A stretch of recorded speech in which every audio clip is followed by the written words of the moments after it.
I live in Nashville, and I travel a lot of hotels. Every hotel I go in, I ask if they have a gym. Like, I'm like, you guys got a gym? I don't even have clothes to work out in. And it's just because other people are standing there, so I like to ask. I don't work out. I don't know if I have to say it. I'm lazy. I realized how lazy I was. I was watching a football game once, and I'm sitting on my couch, and I was going to get something to drink out of the refrigerator. And right when I get up to go get something to drink, one team kicked off to the other team. And before I could get back, the guy ran a 100-yard kickoff return, and I missed it.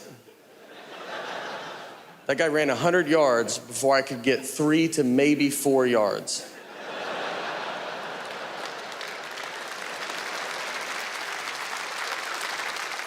He also had 11 people really trying not to let him run 100 yards. I don't even have an ottoman. It was wide open. Couldn't make it. I did play sports growing up, though. I tried to play basketball for my high school, but I got cut every year. So I had to play for my church, because the church cannot cut you. They have to let you play. Or maybe they could cut you, I don't know. You'd be pretty bad if they're like, look, we think you're good, but Jesus does not think you're that good. And he is our captain. I played baseball too. When I was 13, I was playing baseball. And one time I was up to bat and I get walked. So I take my base, I get to first base, and I turned around and the catcher was still standing there and he was holding the ball. He's like staring at me, like he was like daring me to run. Like he was like, just go, I bet you can't make it. And I was like, all right, man, I'm gonna go. So I just ran. When I ran, he threw it over through second base. Ball goes in the outfield. So then I run to third base. The outfield grabs the ball. They overthrow third base. My third base coach is telling me to go home. This is about to be an inside the park home run off a walk. I'm gonna be on SportsCenter. This is the biggest thing that's ever happened in baseball. And I slide. There's a play at the plate, and that's when the umpire tells us that it was only ball 3.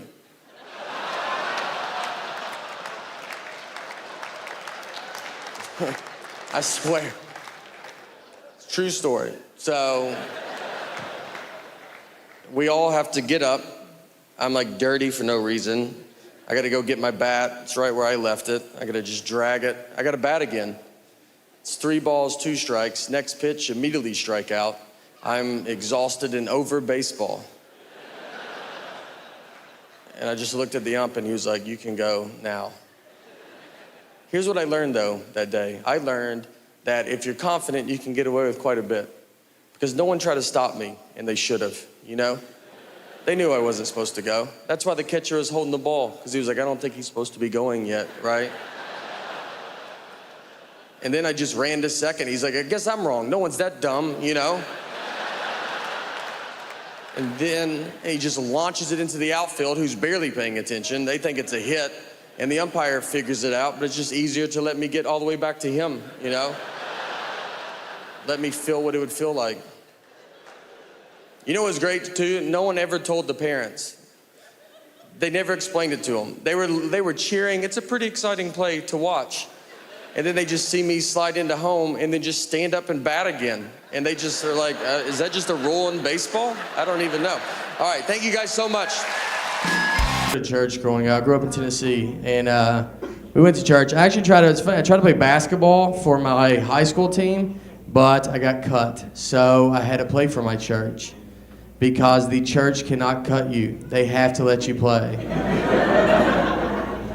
They could cut you. You'd be pretty bad if they're like, look, we think you're good, but Jesus does not think you're that good. He is our captain. So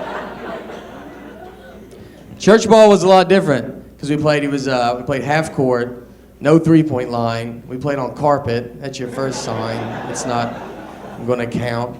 And they didn't even give us a basketball. We didn't have a basketball. We would just stand there and play on honesty. You'd be like, I just made it. It was like, oh, that's a good shot. You're really good. I stole it. I forgive you for stealing it. It was moral points. Counts later.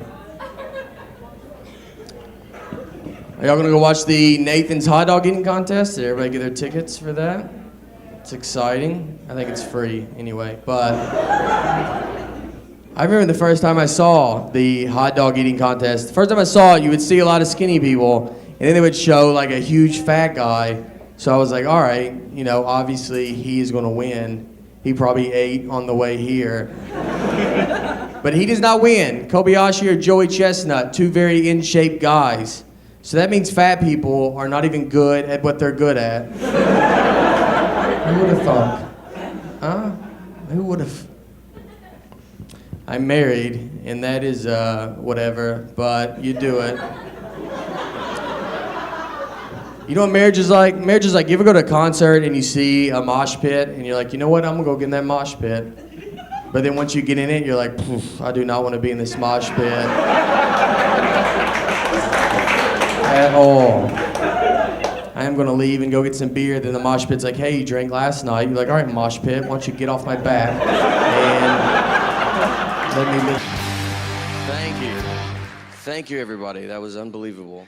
I don't know, I get to travel a bunch. I've been to like a bunch of different countries. I don't know where any of them are, or even where. I didn't learn about countries in school, so I just learned about Tennessee, and then I was told about the states that touched us in case they attacked. And that was basically it. I just went to Honduras. We did a USO tour for the troops in Honduras. That's where it's going down next. And yeah, they told me. They haven't even told America yet, but it's fine. I went there. I go to the airport, and I told the guy, I was like, hey, I'm going to Honduras. And the guy was like, what city? And I was like, I'm just learning right now that's not the name of the city. So just wherever people are going, probably. I didn't know you were gonna grill me about it. We land in Honduras, the guy picks us up. He's driving us to the army base. And then, so when we get out there, he's like giving us a rundown of like everything. And so he was like, all right, there's a couple things you gotta look out for. There's a lot of snakes, a lot of venomous snakes. So he's like, when you walk around, just keep an eye out for snakes. But if you do get bit by a snake, the best thing to do is just go ahead and just catch the snake and then bring it with you, so then we know like what snake bit you. And I was like, I'm pretty positive, like that's not what you're supposed to do. I've never seen that on Animal Planet, like just catch a snake. I've never caught a snake in my life, and then when I get bit, I gotta get it together and catch a snake for the first time. I was like, it's not gonna go good, dude. He's gonna keep biting me. That's all that's gonna happen. And he was like, it doesn't matter, you've already been bit. And I was like, do you even know what a snake is? It completely matters. There's a huge difference between one bite and probably 30 bites, which is what we will be at if I try to catch this snake. Who told you this snake? Is that who told you to tell me this? Whose side are you on? I watch a lot of animal stuff, like I keep in, you know. I watched a thing on, this was on 60 Minutes. They did an undercover like reporting about tigers. Like you can buy tigers. Like if anybody wants a tiger, I can give you a lead with a guy that will sell you a tiger. And my favorite part though, they asked him, they were like, hey, do you think it's too easy to buy a tiger in this country? And the guy was like, yeah, it's like way too easy. And that was my favorite part, you know? That's why America's the best, all right? Well, where else can you go? I didn't even know you could buy tigers. I didn't even know that. I would have been embarrassed to ask. And then 1 second later, I'm like, I don't really have to jump through hoops if I do want to buy a tiger. It's not an all-day thing. It's like an hour. I'll be right back with our tiger. And the big thing, everyone wants to get rid of guns, you know? But what makes me nervous about taking guns away from people is because those are the exact same people that will buy tigers. And I think that's going to be a much bigger problem, all right? I think you'll probably be like, look, here's your gun back. And they'll be like, no, I'm good. My tiger is way better than my gun. My gun missed all the time. My tiger rarely misses. Even if he does miss, it's just for a second, you know, it's never long.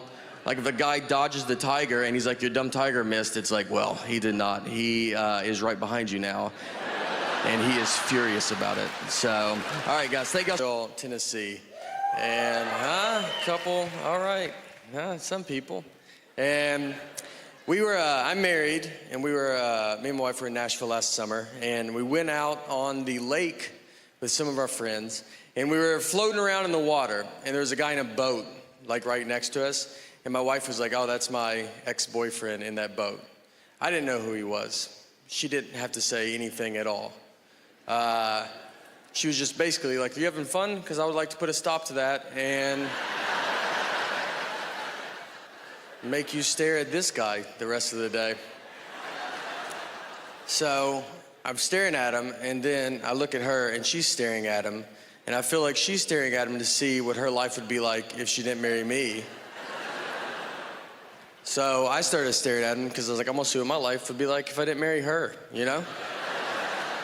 We were both putting so much pressure on this guy, and we have a daughter. We have a 3-year-old daughter, and we took her to Disney World, and I made the mistake of like telling my friends. They were just like, I don't know why you're taking her, you know, just wasting money. She's not gonna remember it. And it's like, it's exciting. Like she believes in Minnie Mouse. Like it's fun to see her get excited. Like, what should I do? Should I just lock her in a closet and be like, do you remember yesterday? No? Well, until you start remembering things, I'm not gonna waste any of my money on you, you know? I love coming here to Montreal. I've been here a few times. Last time I was here, had a bit of too much of a good time. Is that how you should say it? I was staying here at the hotel, got super drunk, and locked myself out of my hotel room completely naked. And I remember getting all the way out, and then I hear the door shut, which is the most sobering noise I've ever heard in my entire life. So I'm standing there, I'm like, what are you gonna do? And I was like on the 7th floor, and I was like, oh, there's a window. I'll just jump out of that, you know? That's easier than talking to my wife about this. But then I looked to the left, and there was a cleaning lady, and she's just staring at me. And I'm just like, what are you doing here? And you know why she's there? Because it's like 11 a.m. That's why she's there. That's how far in the day it was. And I looked at her just like, you know, what are you gonna do? Like, this happens to the best of us, right? And she was like, it's never happened before. And I don't even have, like, I don't have like a body either that's like, you're welcome. You know what I mean? Like I did her a favor. I was like, come on, it's your lucky day, all right? Take it in. I do nothing to try to lose weight.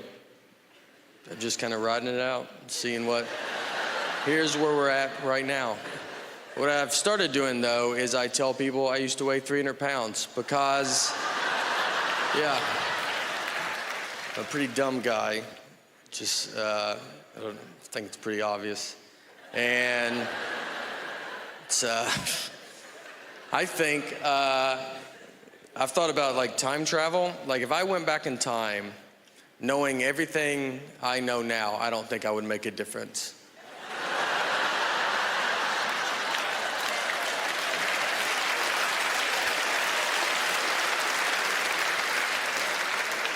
I don't think you would even hear about it. If I went back to the 20s and I like saw some guy on like an old phone, I would be like, hey, eventually they have phones you just carry in your pocket. And he'd be like, yeah, how do they do it? It's like, you know, I mean, I don't know. I don't know how they're doing it. It's like a satellite or something. And they would be like, what's a satellite? Well, I shouldn't have even brought that up then. It's like a round metal dish or something that's got to go pretty high in the air. I honestly don't think I could prove I'm from the future. I mean, they would want some proof, you know? Who's the next president? Oh boy. Thank you guys so much.